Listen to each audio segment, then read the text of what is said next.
Hello, welcome to our next Foodways video.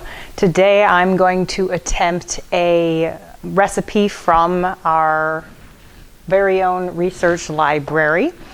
We have several cookbooks have sort of made their way into our collection over the years, either being put together by a specific community or a business, or in this case, it was actually published in the city directory for Goshen in 1897. It was called the Goshen Cook Book, and it was sponsored by I.H. Simmons Meat Market and the Goshen Milling Company. And so you'll notice, if you ever come to our research library and take a look through this book, you'll see that a lot of the recipes are very meat heavy or sort of meat forward, and a lot of them involve grains, because obviously those two companies would want you to purchase those materials. And basically on every single page, right in the middle of the page, there would be an ad on this side for Simmons and an ad on this side for Goshen Milling products. There was also other advertisements, just like there's advertisements through the whole of the directory, but it's pretty clear that those two companies were the ones that sponsored this cookbook. So we're going to go down to the kitchen and we're going to attempt to recreate buckwheat cakes. We put a vote on Facebook, a poll on Facebook, to see which recipe you guys would like to see us tackle, and that was the one that won by one vote. So let's go see if we can make buckwheat cakes from 1897. Okay, here we are in the kitchen. I have all of my ingredients and supplies ready. I have my recipe. I went ahead and copied it out of the book because of course I don't want to actually have the book down here with the food. So that's safely back up in the research library, but I did type out the recipe. I've also tried to convert the recipe a little bit into how we're used to seeing recipes today, with like a list of ingredients and then some instructions. Older recipes, if you've ever looked at an older cookbook, tend to just be a big old block of text. And I am going to go ahead and include that text, both the original and my sort of modified or modernized version, in the description for this video, in case you want to attempt to make buckwheat cakes. But we're going to go on a little bit of an adventure together, because some of the things I don't actually know yet about how this is going to come together. So the first ingredient is 1 quart of Goshen buckwheat flour. So of course, Goshen Milling Company's promoting their flour.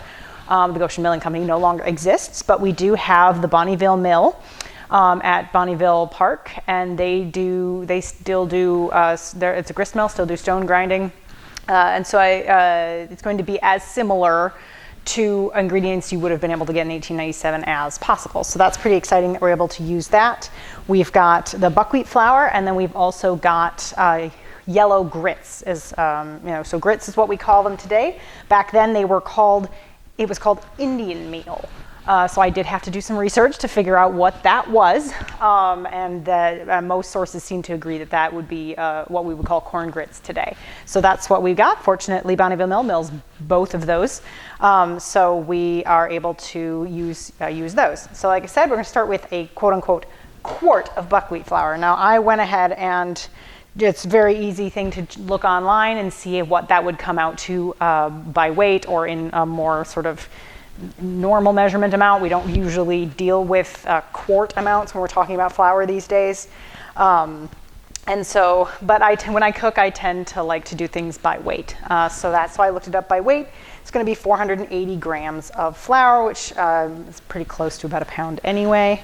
So it'll probably be just about half this bag. But I'm going to measure out 480 grams of buckwheat flour. So we've got that. And then our next ingredient is the grits, which it says I need a, quote, handful of, unquote.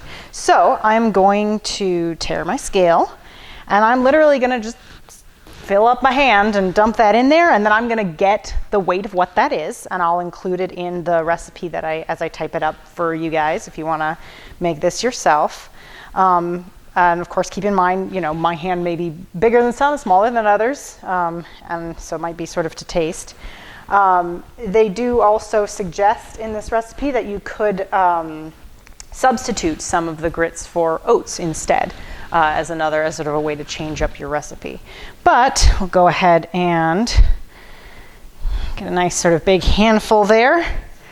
All right, that's 26 grams. I'm gonna round that up to 30, just because why not? It's my recipe. All right, so we'll say we got 30 grams of corn grits in there. All right, so now it calls for 4 tablespoons of yeast, and that's going to sound like a lot, and it is. Yeast is actually more potent these days than it used to be back at this time.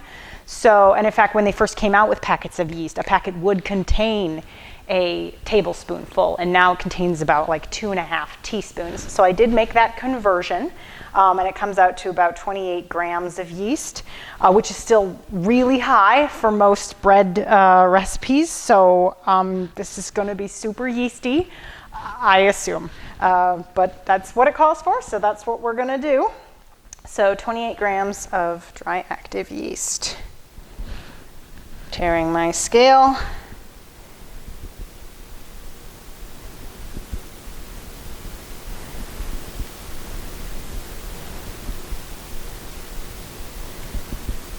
All right, so yeah, almost the whole container there. So again, I am very curious to see how this turns out. But that's what the recipe calls for. So it should be super yeasty. Then it's we need a little bit of sweetener and a little bit of salt. So just give it some flavor.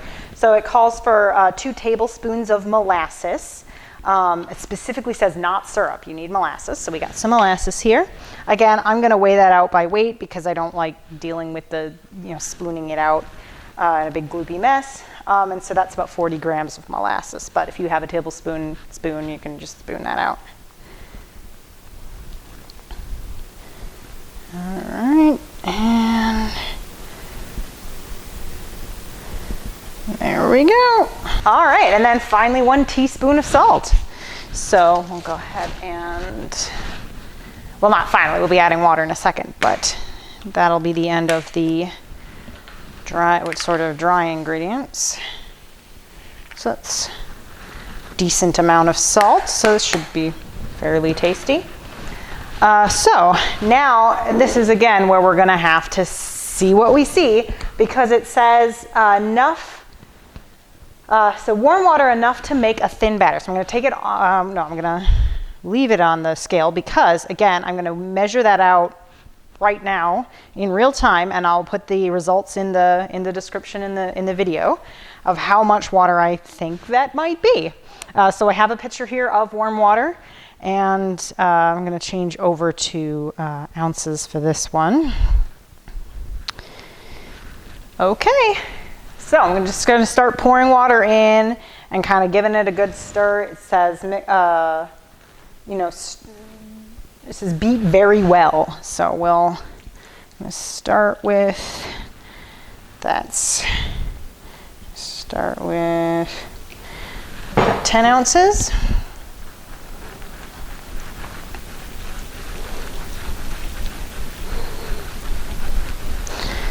All right, so that is definitely coming together as a very thick batter. I think I'm going to need more liquid.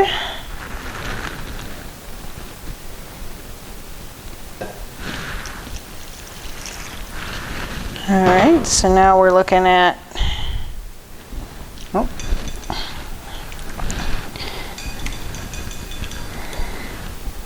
now we're looking at about 16 ounces of water.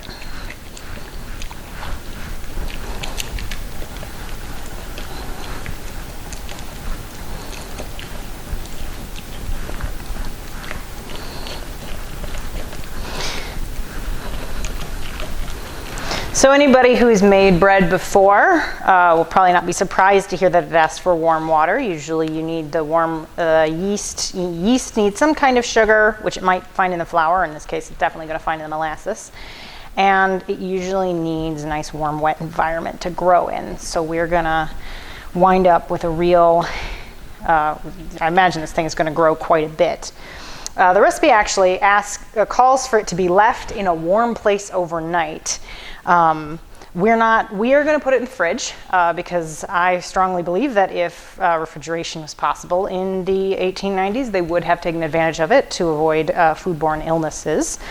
It even has advice on what to do if your batter sours overnight, which would mean you've got some nasty bacteria in your batter. So we're just going to avoid that whole issue by chilling it or by resting it overnight in the refrigerator and hopefully ward off any foodborne illnesses. The recipe also says that you could, sort of leave a cup of this at the bottom at the end of, after you make your cakes, and add all the ingredients back in, and then you wouldn't need to add any fresh yeast. And so you'd sort of, it's basically like a sponge. You would keep adding to it every day. And they say in cold weather, you could keep that up for a week. So again, we're aware that like refrigeration was ideal for keeping your food fresh. They just didn't necessarily have a way to, to achieve it. But since we do, we are going to use our fridge. So I'm trying to decide right now if this is a thin batter, and I think I want it a little bit thinner than that. That seems pretty thick. So we're still at about 16 ounces. I'm going to be more careful now and probably just add another maybe 2.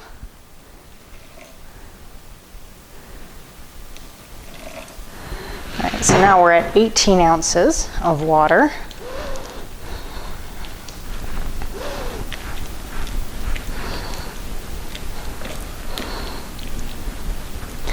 So the recipe also doesn't tell you how to cook it. It just kind of assumes that you know. It does say to make them large. Buckwheats should be of generous size, but it doesn't actually say how you're supposed to cook it. I'm going to assume that it's a pancake and that I will need a griddle come tomorrow morning. I have, apart from the fact that just seems likely, there's also the recipe following this recipe right after it, which was flannel cakes, had a note saying you would, to have your griddle hot, grease it well, and bake as a buckwheat. So that implies that your buckwheat should also be be a griddle cake.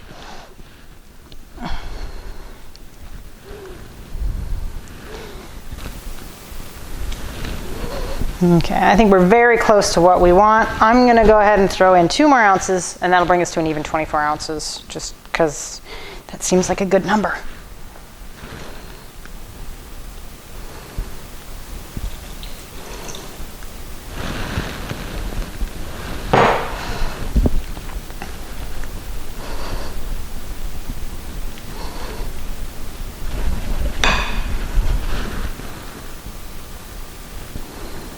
Okay, I think it looks nice and thin. Hopefully that's the right consistency. We'll find out tomorrow. There's a lot of yeast in here, so I hope it doesn't rise past the lip of the bowl. It's entirely possible, but I do think that keeping it in the fridge overnight should help it from probably going too crazy, because that cold will slow down the yeast. But yeah, we'll see what happens. So he'll join me tomorrow morning when we'll be making ourselves some buckwheat cakes, get out the griddle, and next time you see me in this bowl, we'll see what happened to it. Okay, it's the next morning. We're ready to cook these buckwheats or buckwheat cakes. I believe they are supposed to be cooked like pancakes.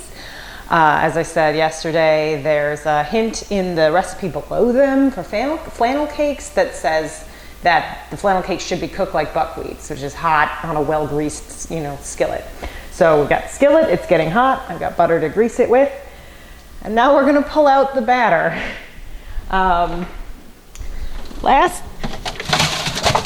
Last night, or yesterday evening before we left for work, we saw that it had exploded sort of out of the bowl. I don't know if you can quite see all of the oozing that had happened. So, I mean, this is in keeping with my theory that this is probably too much yeast for this recipe, with the potency that yeast now has, or this is not a big enough vessel. It does say in the recipe that you should cook it or prepare it in an earthenware crock. Now those did come in, all kinds of sizes, so maybe the recipe writers were envisioning a much bigger vessel and or at least taller. Earthenware crocks tended to go, sort of straight up, so that might have kept it from overflowing. But we definitely had a little bit of a mess, and we definitely lost quite a bit of batter. But there's still plenty in there. Looks plenty bubbly. So we're going to go ahead and get this skillet greased, and then I'm going to start ladling out some portions.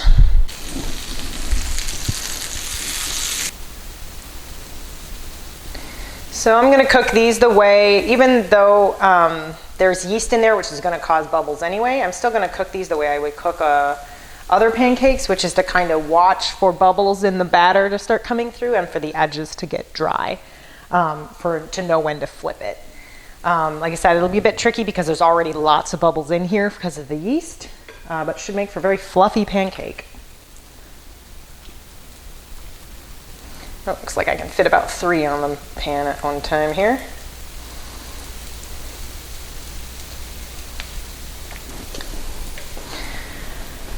So while those are cooking, I thought I might tell you a little bit more about the I.H. Simmons Meat Market and the Goshen Milling Company, who sponsored the cookbook.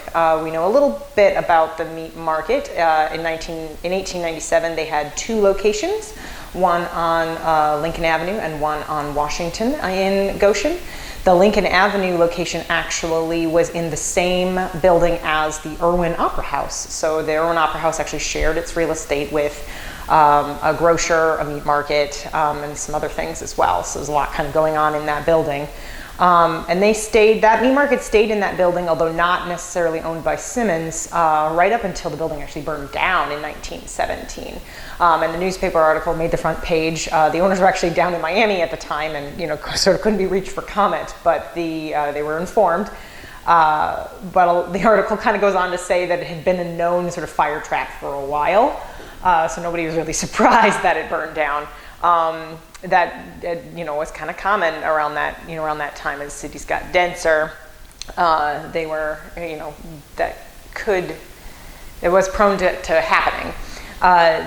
They never did rebuild the theater. I think the Irwins may have, built a new theater elsewhere, but that particular location, that theater was just kind of knocked down and sort of turned into 2 smaller buildings. So I think some of the foundations were retained, but they didn't, rebuild the theater. And where the meat market was specifically located is now actually an alleyway. I think we might be ready to flip. Yeah, I'm seeing, it's kind of feels a little crusty. There we go. All right, well, that's lighter than I would have expected them to be. But it seems done, so I'm gonna flip them.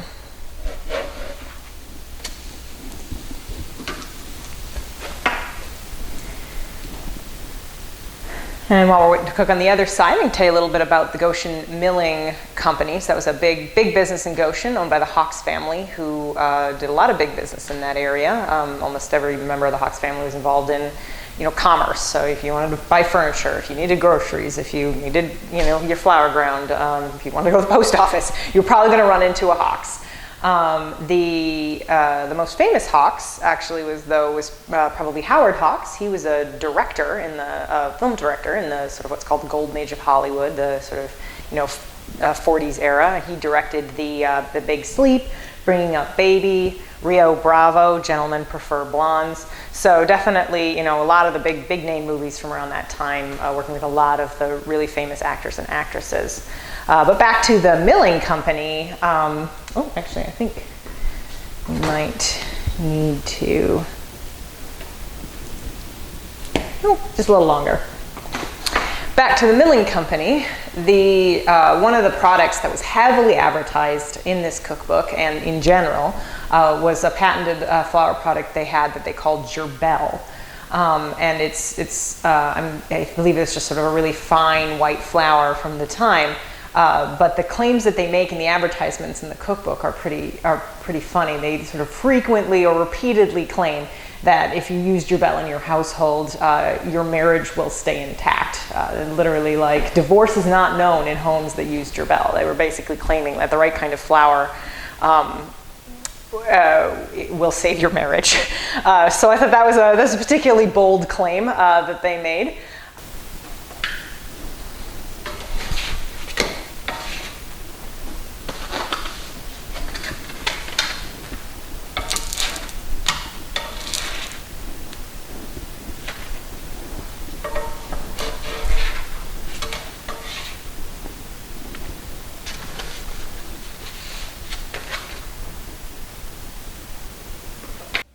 Okay, before I subject my coworkers to what I've made here, I'm gonna give it a try myself. Well, I'm gonna try it plain, and then I'm assuming that people would have eaten with butter and syrup. We definitely do today with this sort of thing. So, but I gotta give it the once over just plain first.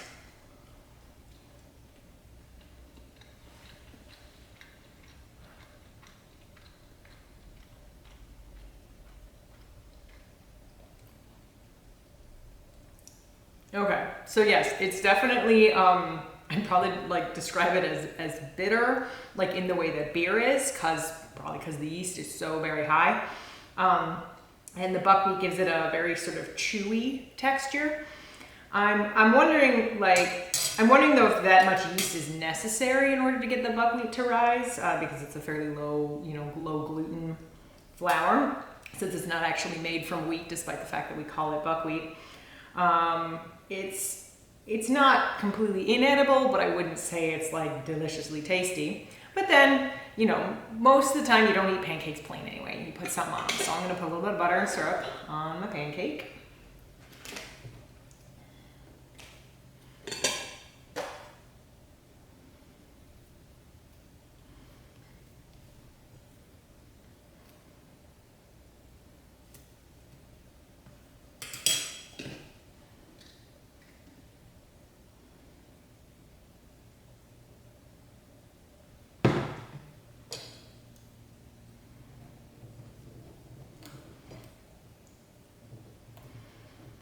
So it's surprising, I guess it's not that surprising that you can't taste the molasses at all, because it's probably just there to activate the yeast.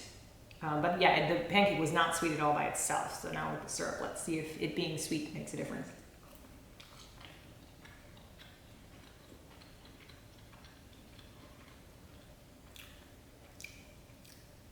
Yes, that's definitely more palatable. Which is not surprising, of course. You add sugar to something, it's definitely going to sugar and fat to something, it's going to taste, be tastier. But yeah, I think it's definitely, these days we get the rise in pancakes by using, a leavener, like baking soda or baking powder. But it's kind of interesting to see how you might do it with yeast to get that same. It's very fluffy, for sure. Well, I guess I'm not sure if I'm picking up like the little crunchy corn bits from the grits, but I see them in there. The general outside of the pancake is pretty crispy though, so that's nice. I think it's definitely worth a shot to try at home. It would be, I think I said this when we tried the hardtack, you can kind of tell that it's old-timey. Like, it definitely tastes like something, people would have eaten, like, I don't know, in a log cabin or something. It's very basic, very basic ingredients. And it has that sort of, like, substantial, sort of feeling to it, taste to it. I should check how much protein and fiber is in the buckwheat flour, because I bet there's quite a bit.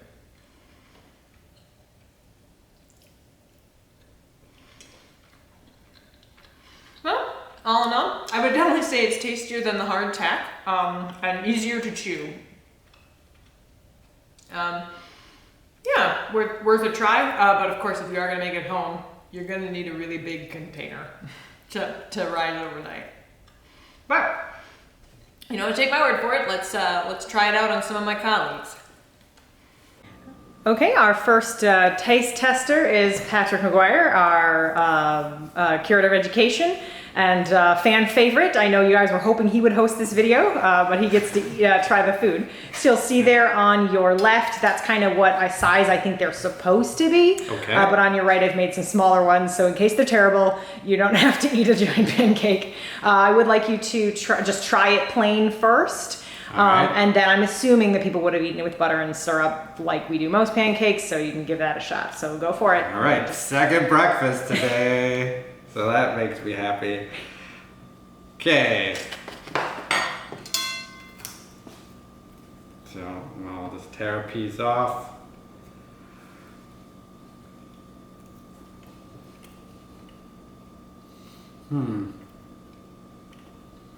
Not bad. It's a little dry. It's got a weird, weedy taste. So I don't know if I would eat them again, but it's like the hardtack video. It's not bad, but not good. But I'm sure this will cure all the problems. Okay. Oop.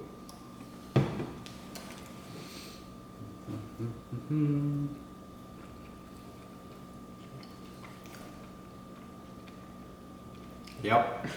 Syrup is the key. Like most things in life, syrup is the answer. All right, next up we have Chloe, our museum assistant. She handles a lot of our social media. If you guys haven't checked out her Choose Your Own Adventure story, it's super awesome. You should check that out on our Facebook page. Sorry, random plug there. But today she's going to be trying our 1897 buckwheat cakes. So you're going to find there's a lot of buckwheat in there and there's a lot of yeast in there. And we'd like you to try it plain first. And then feel free to, doctor it up with butter and syrup if you feel it needs it, which you may. So go for it and just let us know what you think.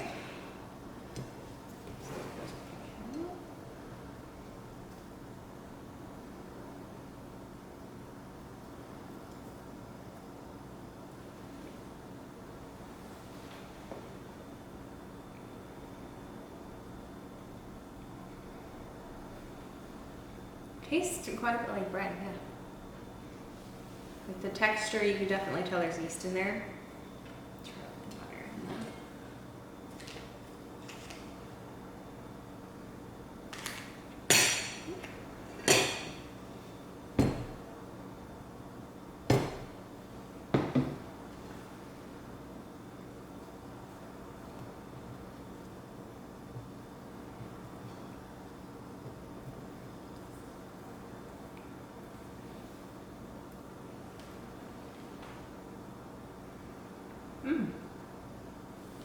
Better with Reminds me a little bit of fry bread. fry bread. Texture-wise. Okay. I think that has a lot to do with the yeast, but they're really good, yeah. Thanks. Yeah. Okay, next up is our museum director, Julie. she's hard at work at the moment getting banners hung for an exhibit we're about to open. By the time you see this video, it may be open. It's the final installment of Crossroads of Elkhart County, so we're looking forward to that. Again, another sort of shameless plug. But take it away, Julie. You're gonna have to open it up and take one of the buckwheat cakes out. Okay, this one looks tasty.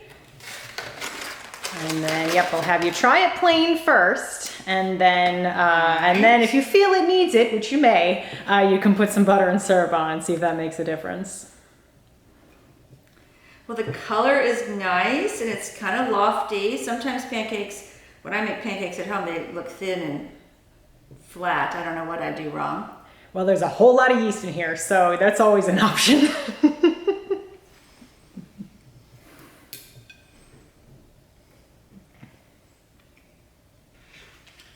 I think I'll try a little butter. It's saltier than I expected.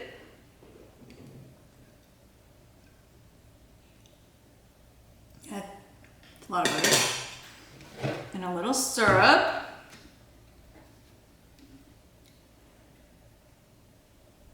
Ooh, it's a lot of syrup.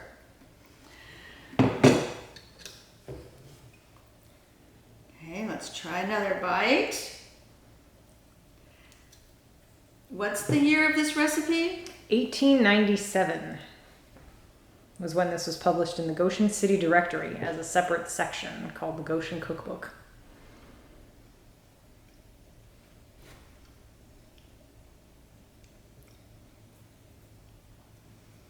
With a little butter and syrup.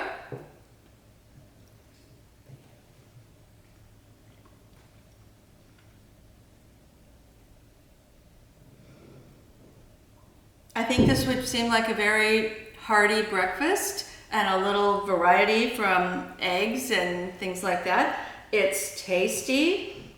It's definitely got some weight to it. And I don't think I would make these every Sunday, but it's nice to have some variety in your breakfast cake category. Okay, so our next victim here is the Deputy Director of the Interpretive Services for the Parks Department. This is Kirby, so he's my boss's boss, so he's my fearless leader, and he's going to be fearless trying this pancake for us. So this is our buckwheat cakes from 1897, appearing in the Goshen Cook Book, published in the Goshen City Directory. It's pretty much all buckwheat and yeast, so give us a try. Taste it plain first, and let us know your first initial impressions, and then go ahead and doctor it up if you feel that that would be a good idea. Happily, thank you. It smells like there's a ton of yeast in it, but it smells really good. The whole museum smells delicious. It smells like breakfast right now, so I'm excited about this. Michelle's done a great job explaining to me what is in this, and it's kind of hard to believe that it's just these simple ingredients. It looks like there's a lot more going on. This is just chock full of yeast, you can tell.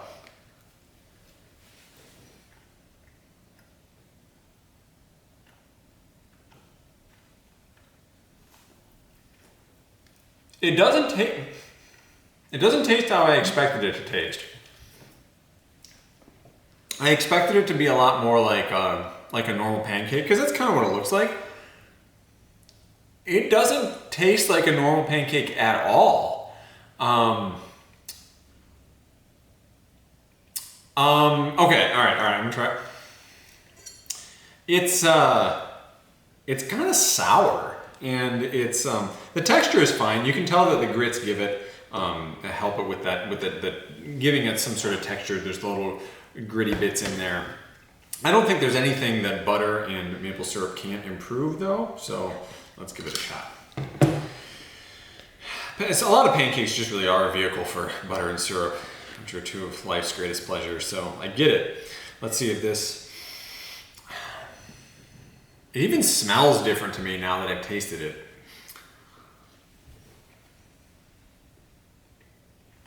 Well, there's nothing that butter and syrup doesn't improve. So with the butter and syrup, it tempers that sourness a lot. I mean, the sourness has just got to come from that like tremendous amount of yeast that's in here. Buckwheat doesn't have a whole lot of flavor on its own, so it works well to modify the texture of things, or to give it color, or to give it increases the protein content, things like that. Being that this is almost pure buckwheat, though, I mean it's like a really chewy, yeasty, sour pancake. It's not particularly good, Michelle. Like it's just I don't know. So it's interesting. The recipe did call for adding some like soda water or baking soda mixed with water. If it was sour in the morning. Now I assumed that was related to potential foodborne pathogens from storing it overnight, but maybe it's to temper that bitter taste. I do feel it tastes a little bit like eating, like you somehow could chew beer. If that was a thing that you could do, this is what it would be. So if you are a big fan of like microbrews, you might love this. That's a good point, actually. It is like it's savory. It's a savory flavor, like except for when you put the syrup on it. Yeah, it's I think that's a very good description of it. Yeah, if you could chew beer, that would be this this cake. Thank you for this experience. Well, thank you for trying it out. Hopefully we haven't scared you away between hardtack and this for future Foodways projects. But I think this one might be the oldest recipe apart from the hardtack. So in future we may be a little closer, less things we have to guess. So we appreciate it, and we'll see you guys. We'll probably see you in the next tasting. I can't wait. Thank you for joining us today in this Historic Foodways video. If you do decide to try to make this recipe at home, you can think about the Goshen City residents who went down to the Goshen Milling Company to pick up their flour and eat this very thing over 120 years ago. Thanks again, and we'll see you next time.